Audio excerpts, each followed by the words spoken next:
बिस्मिल्लाहिर्रहमानिर्रहीम। अस्सलाम वालेकुम नादरीन, आप यूट्यूब चैनल देख रहे हैं। मैं इमरान खान हूँ। इस वक्त की जो लेटेस्ट सूरत हाल है वो मैं आपको बता देता हूँ कि इस्लामाबाद को टच कर लिया है हर तरफ से आने वाले काफिलों ने। खैबर पख्तूनख्वा की जानिब से जो काफिले पहुंचे हैं, यानी जो M1 के ऊपर से जो काफिले पहुंचे हैं, वो कहाँ कहाँ से हैं मैं आपको बता देता हूँ। बड़ी तादाद में काफिले पहले इकट्ठे हुए DA खान में काफिले पहुंचे थे। कुछ जो हैं वो बलूचिस्तान से, 3 बड़े काफिले थे जो बलूचिस्तान से आए थे। सरदार अयाज खान खेतरान का काफिला था, वो पूरा ही बलूचिस्तान क्रॉस करके आ रहे हैं क्योंकि वो खेतरान का इलाका वो बिल्कुल अलग साइड पे है। तो वहां से वो लोग पहुंचे और उनके लिए एक बड़ा लंबा और कठिन सफर था, लेकिन वो पहुंचे। सलार खान पहुंचे, बलूचिस्तान की जो क़यादत है वो लोग पहुंचे, ये DA खान में आ गए। इसके बाद जो खैबर पख्तूनख्वा के साउथ के एरियाज हैं, सदरन एरियाज हैं, वहां से 3 काफिले, शेर अफजल मरवत के भाई का काफिला था, फिर उमर अमीन गंडापुर का काफिला अपना था। इसके अलावा जो है वो एक बड़ा काफिला शाहिद कटक का था। ये काफिले सारे DA खान में इकट्ठे हुए, फिर ये आगे बढ़े। जब ये सी पैक पे आए तो वहां पुलिस ने इनके सामने रुकावटें रखी थी, तो इनका पहला इनकाउंटर वहां पे हुआ, पुलिस के साथ सामना हुआ और वहां पे बड़ी जबरदस्त झड़पें पुलिस के साथ चल रही थी। इतने में मियाँ वाली के लोग जो हैं वो उकब से कामयाब हो गए और उन्होंने रुकावटें तोड़ के सी पैक के ऊपर रास्ता बना लिया। जब मियाँ वाली के लोग पीछे से आए तो सामने से जो है वो कुछ लोग इस तरफ को गए और पुलिस बीच में सैंडविच बन गई और फिर काफिलों के लिए रास्ते खुल गए। ये लोग रात को टाइमली निकल पड़े थे और इन्हें मौका मिल गया सी पैक के ऊपर पुलिस को खुदेड़ने का। तो जब पुलिस भाग गई तो ये लोग मोटरवे पे पहुंच गए जो पेशावर से इस्लामाबाद की जानिब जाती है। अब इनके सामने रुकावटें बहुत कम थी, जो रुकावट आई है ये उसको उखाड़ते गए, उसको हटाते गए। और ये इतना बड़ा काफिला था कि एक आम शहरी ने एक वीडियो बना के शेयर की, वहां बैठा हुआ था, उसने 10 मिनट तक उसने रिकॉर्डिंग की है। तो 10 मिनट बस गाड़ियां भागती ही जा रही हैं और अच्छी खासी रफ्तार में गाड़ियां जा रही थी और वो उसके बाद भी वीडियो बना सकता था, काफिला खत्म नहीं हुआ था।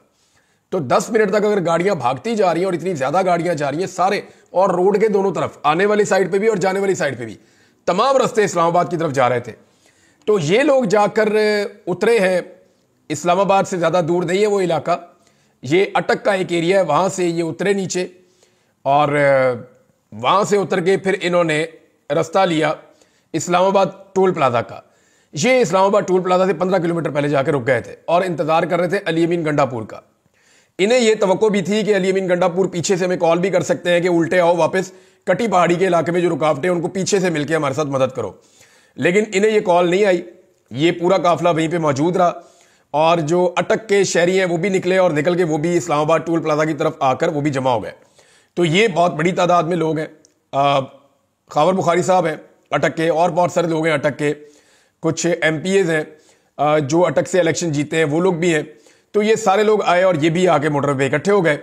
अब ये मियाँ वाली और अटक के लोग हैं, इनके अलावा बलूचिस्तान के और जो साउथ एरियाज हैं खैबर पख्तूनख्वा के, ये उनके लोग हैं। बन्नू से आए हुए लोग हैं, जनाब ये करक से आए हुए लोग हैं, ये वजीरिस्तान से आए हुए लोग हैं, ये DA खान से आए हुए लोग हैं। तो ये सारे लोग वहां इकट्ठे हो गए। अब ये हो गया काफिले का एक हिस्सा। यहां क्लेम किया जा रहा है कि 1 लाख के करीब लोग इसके साथ शायद मौजूद हैं, इतनी बड़ी तादाद में। अच्छा, जो दूसरा काफिला है जो बहुत बड़ा है वो अली अमीन गंडापुर का है और उसके अंदर भी 3 काफिले शामिल हो चुके हैं। एक उसके अंदर जो है वो मालाकंड डिवीजन शामिल हो गया, दूसरा उसके अंदर जो हजारा डिवीजन है वहां से जो लोग आए वो काफी लड़ते हुए आए, उन्होंने 3 रुकावटें दूर की, पंजाब में से गुजर के वो अली अमीन गंडापुर के पास आकर मिले। फिर इसी तरह जो मालाकंड के लोग हैं या चित्राल के लोग हैं या गिलगित बल्तिस्तान के लोग हैं वो भी इन्हीं रस्तों से होते हुए अली अमीन गंडापुर के काफिले से मिले। फिर गंडापुर का अपना एक काफिला है, पेशावर और सराउंडिंग के इधर जितने शहर हैं, आप कोहाट को ले लें, बाकी जगहों को ले लें, चारसदा को ले लें, ये सारे उनके साथ इकट्ठे हुए और इन्होंने आकर मोटरवे पे ट्रेवल करना शुरू किया। आगे इनको स्वाबी और मर्दान से जो वहां के कारकुन हैं उन्होंने ज्वाइन किया। ये सबसे आखिर में ये शामिल हुए क्योंकि ये सबसे करीब थे। और अब इनके सामने कटी पहाड़ी थी। कटी पहाड़ी वो एरिया है जहां पे 20,000 के करीब एहलकार मौजूद थे और ये प्रोफेशनली ट्रेंड है। इन्होंने काफी दिनों तैयारियां की हैं, बड़ी इन्होंने मैपिंग शैपिंग की है, हर चीज के हथियार जो इनको चाहिए थे वो इनको दिए गए हैं। इनके पास टन ग्रेनेड्स भी थे। ये स्टन ग्रेनेड जो होता है ना, मैंने पहले भी आपको एक दफा बताया था, ये इस्तेमाल हो चुका है माजी में। एक ऐसा ग्रेनेड है जिसको, ये मिलिट्री ग्रेड वेपन है, इसको इस्तेमाल किया जाता है जब कोई तंगो तारीख गलियों में या बंद घरों के अंदर ऑपरेशन किया जाता है मिलिट्री की जानिब से, तो इस ग्रेनेड को पहले अंदर फेंकते हैं। आपने देखा होगा अक्सर फौजी पहले अंदर ग्रेनेड फेंकते हैं, उससे एक धमाका होता है, धुआं होता है, फिर वो अंदर दाखिल होकर अटैक कर देते हैं। इस ग्रेनेड की खूबी यह है कि जहां पे ये फेंका जाता है ना, तो चंद सेकंड के लिए लोग हवास बाख्ता हो जाते हैं। यानी अगर उनके पास वेपन भी है तो वो फायर नहीं कर सकते। ये इंसान के औसान खता कर देता है। इतना ज़बरदस्त इसका धमाका और इसकी शिद्दत होती है, इसका थ्रस्ट इतना ज़्यादा है कि ये बंदा मारता तो नहीं है लेकिन आदमियों को बेबस कर देता है। तो इसको इस्तेमाल किया गया है। बल्कि कुछ ग्रेनेड जो है, जो बाद में इन्होंने रिकवर किए वहाँ से पाकिस्तान तहरीक इंसाफ के कारकुनों ने, तो सुहेल अफरीदी ने निकाल कर दिखाए भी हैं सूबाई वजीर ने कि ये स्टन ग्रेनेड्स हैं और ये हमारे खिलाफ इस्तेमाल कर रही है रियासत, तो ये जुल्म है, ये हमारे साथ ना किया जाए। कुछ कारकुन जो है वो गिरफ्तार भी हुए पाकिस्तान तहरीक इंसाफ के, जो खैबर पख्तूनख्वा के काफिले के साथ आ रहे थे। तो उसके बदले में तहरीक इंसाफ के कारकुनों ने पुलिस वालों को यरगमाल बना लिया और फिर उनके साथ बातचीत करके पुलिस वाले छोड़ दिए और कारकुन जो है वो अपने वापस ले लिए। मौके के ऊपर ही फैसला हो गया, ना कोई अदालत ना कोई और चीज़। पुलिस वालों ने भी कहा ठीक है, अब अपने बंदे वापस लो, इनके बंदे छोड़ दो। पुलिस वाले कई जगहों पे पाकिस्तान तहरीक इंसाफ के कारकुनों के हत्थे चढ़े, लेकिन उन्होंने विजुअल्स बनाए तहरीक इंसाफ के कारकुनों ने, उनको सोशल मीडिया पे डाला भी कि हम इन्हें पानी पिला रहे हैं, हम इनका ख्याल कर रहे हैं। दूसरी तरफ कोई कारकुन अगर पुलिस के हत्थे चढ़ जाता है तो वो बहुत डंडे मारते हैं। ये हमने विजुअल देखा है कि अकेला कारकुन या 2 कारकुन या 4 कारकुन जहां पे पुलिस वालों के नरगे में आए, पुलिस वालों ने उनको बहुत मारा। लेकिन दूसरी जानिब आप ये देखेंगे जब अकेला पुलिस वाला या 2 4 5 पुलिस वाले कारकुनों के कब्जे में आ जाते हैं तो वो पानी भी पिलाते हैं, उनका ख्याल भी रखते हैं। हालांकि ये मैंने एक नई चीज़ देखी कि पुलिस वाले खुद इमरान खान जिंदाबाद के नारे लगा रहे थे और वो ये कह रहे थे कि अल्लाह दी कसमें इमरान खान जिंदाबाद। तो पाकिस्तान तहरीक इंसाफ के कारकुनों ने वीडियोस बना के पुलिस वालों को छोड़ा कि जी आप जाएं, हमने आपको कुछ नहीं कहना, और आप बताएं आपके साथ किसी ने टॉर्चर किया, किसी ने जुल्म और ज्यादती की, किसी ने आपको कुछ नहीं कहा। तो ये इमरान खान साहब की तरबियत है। हाँ, ये जरूर है कि जब सामने से पुलिस मार रही होती है तो यहां से कारकुन भी पत्थर फेंक रहे होते हैं, ये भी उनके साथ लड़ते हैं। लेकिन अगर पकड़ लेते हैं तो दोनों का रवैया बिल्कुल मुख्तलिफ है। अगर पुलिस पकड़ लेती है कारकुन को तो बहुत मारती है, कारकुन पकड़ लेते हैं पुलिस को तो वो कुछ भी नहीं कहते, बल्कि वो बाहिफाजत छोड़ कर आते हैं, तरीका भी बताते हैं कि यहां से चले जाओ। कटी पहाड़ी में को 20,000 के करीब एहलकार थे, ट्रेंड एहलकार थे, उनके पास बेशुमार शेल थे, उन्होंने हजारों शेल फायर किए हैं। वहां से पत्थर भी फेंके गए गाड़ियों के ऊपर, स्टन ग्रेनेड्स भी मारे गए गाड़ियों के ऊपर, और गोली भी चली है, रबड़ की गोलियां बहुत ज्यादा चली हैं। लेकिन इसके बावजूद जो पाकिस्तान तहरीक इंसाफ के काफिले में मुराद सईद की पूरी टीम है, जो इस वक्त खैबर पख्तूनख्वा की काबीना का हिस्सा भी है, उन लोगों ने ये रुकावटें अबूर कर ली और वो पहाड़ों पर चढ़ गए। उन्होंने पुलिस से उनकी जगह छीन ली और ये 20,000 पुलिस एहलकार जो वहां पे मौजूद थे, ये वहां से भाग गए और इन्होंने देहातों में और इधर उधर मुख्तलिफ जगहों पे भागकर अपनी जान छुड़ाई। जबकि कारकुनों ने अब कटी पहाड़ी का सबसे मुश्किल मरहला अबूर कर लिया है। खैबर पख्तूनख्वा से जब भी कोई काफिला आता है ना, तो उसके सामने जो सबसे मुश्किल मरहला होता है, जिसको पार करना बिल्कुल मुमकिन नहीं होता। यानी अगर किसी भी पॉलिटिकल पार्टी को आप कहेंगे कि ये रुकावटें पार करो, तो वो कहेगी इनसेन है, ये हो नहीं सकता। तो पाकिस्तान तहरीक इंसाफ कोई जुनूनी पार्टी है, ये उसको क्रॉस कर लेते हैं हर दफा। तो इस मरतबा पिछली मरतबा से ज्यादा बंदोबस्त किया गया था, ज्यादा कंटेनर थे, ज्यादा खंदकें थी, ज्यादा आंसू गैस थी, ज्यादा रबड़ की गोलियां थी, एहलकार भी ज्यादा थे। लेकिन इसके बावजूद पाकिस्तान तहरीक इंसाफ ने सुबह उठने के बाद जोर लगाना शुरू किया और चंद घंटों के अंदर इसको क्लियर कर दिया। तो कटी पहाड़ी क्रॉस कर रहा है बुशरा बीबी और अली अमीन गंडापुर का मेन काफिला, जिसके अंदर दीगर 3 काफिले भी शामिल है, और चौथा जो बड़ा काफिला है वो उनका इंतजार इस्लामाबाद के दरवाजे पे कर रहा है। अब ये सारे यहां इकट्ठे हो रहे हैं। दूसरी जानिब पंजाब से भी कुछ काफिले पहुंचना शुरू हो गए। उन्होंने हकला का जो पॉइंट है उसको क्लियर कर दिया। हकला जो है वो एक बड़ा मुश्किल पॉइंट था, उसको भी पंजाब से आने वालों ने क्लियर कर दिया है। तो ये सारे काफिले इस वक्त इकट्ठे हो जाएंगे मोटरवे के ऊपर। मोटरवे पे इकट्ठे होने वाले लोगों की जो गिनती है वो बहुत बड़ी है।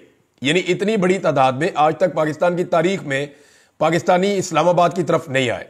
ये सबसे बड़ी तादाद में पहली मरतबा पाकिस्तानी इस्लामाबाद पहुंचे और हर तरह की रुकावट और फस्तायत को अबूर करके पहुंचे। अभी पंजाब के कुछ मामला हैं, देखिए, अगर अयाज खान खेतरान पूरा का पूरा बलूचिस्तान क्रॉस करके वो इस्लामाबाद पहुंच सकता है, तो जो पंजाब के शहरी है या वहां की जो लीडरशिप है वो क्यों नहीं इस्लामाबाद पहुंच पाई। अभी रावलपिंडी और इस्लामाबाद का इम्तिहान बाकी है। उन्होंने अपनी तवानाइयां बचा के रखी हुई हैं। अभी उनके अनाउंसमेंट आना शुरू हुए हैं कि मगरिब के वक्त वो अपनी कार्रवाई शुरू करेंगे। आखिरी रुकावट इस वक्त कौन सी है पाकिस्तान तहरीक इंसाफ के सामने, या जो बड़े काफिले आ रहे हैं उनके सामने? अब उनकी ताकत बहुत बढ़ गई है काफिलों की, और वो बहुत जबरदस्त शिद्दत के साथ आ रहे हैं। लेकिन आखिरी रुकावट जो है वो है 26 नंबर। 26 नंबर का जो एरिया है, यहां पे पुलिस पूरा बंदोबस्त करती है कि इसको कोई क्रॉस ना कर सके। लेकिन यहां प्रॉब्लम यह है कि अंदर की तरफ से बड़ा दबाव है रावलपिंडी और इस्लामाबाद के शहरियों का। जब वो इस्तकबाल करने के लिए आएंगे तो पुलिस के लिए वहां खड़ा होना मुमकिन नहीं रहेगा। तो ये कंटेनर, जैसे हमने पहले देखा, कंटेनर तिनकों की तरह लोग कभी उधर धकेल रहे हैं, कभी उधर धकेल रहे हैं। जो कंटेनर्स वेल्ड किए हुए थे उनको गाड़ियों के साथ खींच कर ले जाते हैं, कंटेनर्स को रस्से डाल के खींच लेते हैं। तो कारकुनों ने कसर कोई छोड़ी नहीं। अभी तो रस्ते में कोई कंटेनर दिखाई नहीं दे रहा। ये सारे लोग तमाम रुकावटें, तमाम खंदकें उबूर करके, यानी इस वक्त किया ये हुआ है कि आज़ाद कश्मीर का, गिलगित बल्तिस्तान का, इवन मरी का, इस्लामाबाद के साथ या पंजाब के साथ राब्ता मुनक़ता किया गया। हत्ता कि खैबर पख्तूनख्वा के साथ भी इनका राब्ता मुनक़ता कर दिया गया। और ये इस हुकूमत ने डर के मारे किया है। लेकिन जहां जहां पे रास्ते बहाल हो रहे हैं, लोग निकल रहे हैं और पहुंच रहे हैं। अगर हुकूमत ने फौरी तौर पर मामला को दुरुस्त ना किया तो जो बड़ी तादाद में लोग मजीद पीछे से आना चाह रहे हैं, वो हुकूमत जब पहुंचेगी तो हुकूमत के कंट्रोल से चीज़ें बाहर हो जाएंगी। लाखों लोग आगे बढ़ रहे हैं और इस्लामाबाद के काफ़ी करीब पहुंच चुके हैं।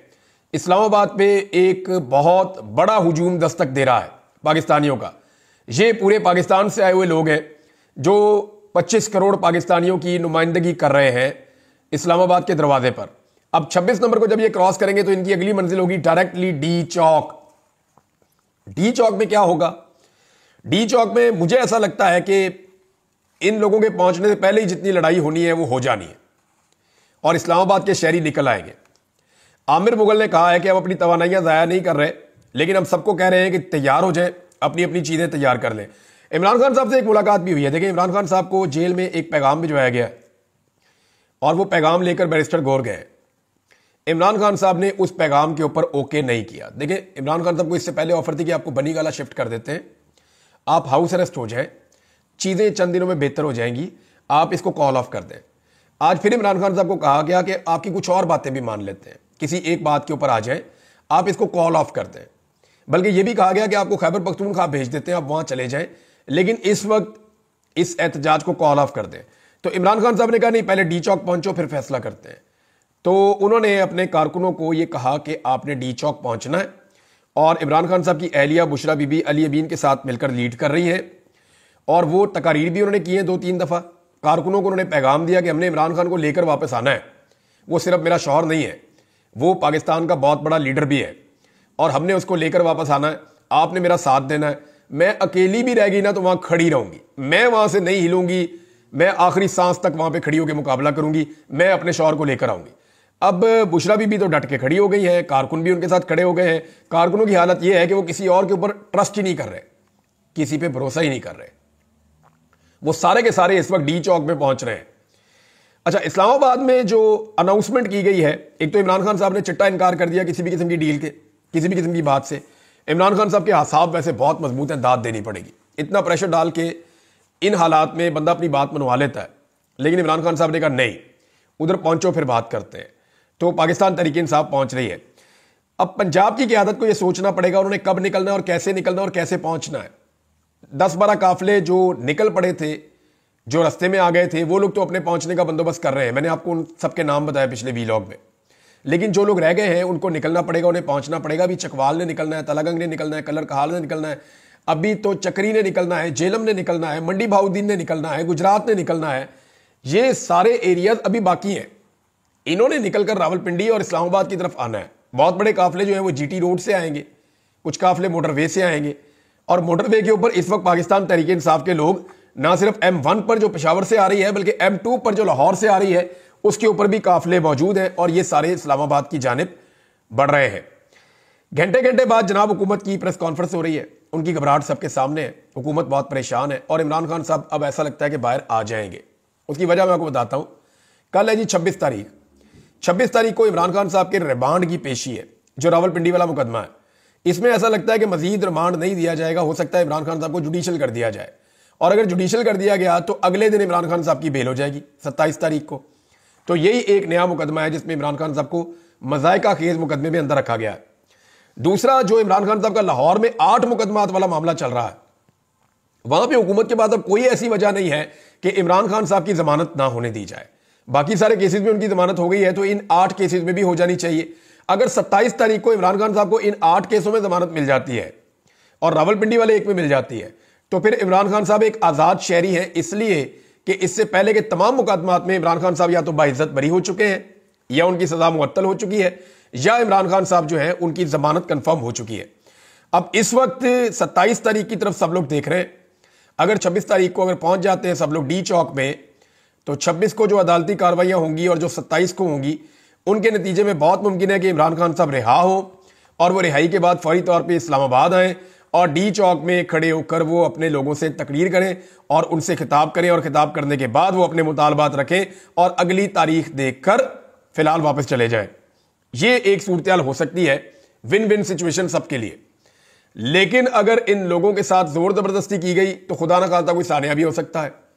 और हुकूमत को इस बात का ख्याल रखना चाहिए कि दूसरे सूबों से पुलिस बुलाई हुई है, वो पुलिस वाले बेचारे बीमार हो रहे हैं, उनको रात को तंबुओं के अंदर सर्दी में सुला दिया, उनको ठंड भी लग रही है, ना उनको खाना पीना अच्छा मिल रहा है, ना उनका कोई ख्याल रख रहा है, उनको सिर्फ डंडे पकड़ाए हुए हैं आपने लोगों को मारने, वो बेचारे अपने घरों से इतनी दूर आए हुए हैं। तो मेरी एक गुजारिश उन पुलिस वालों से है कि आपने अपनी सिक्योरिटी का बहुत ख्याल रखना है। यहां पे ऐसे अनासर हैं जो फायदा उठा सकते हैं इस सारी सिचुएशन का, लिहाजा किसी भी दहशतगर्दी से, किसी भी वाक़े से आपने अपने आप को बचाना है। किसी की सियासत या किसी की दहशतगर्दी की आपने भेंट नहीं चढ़ना।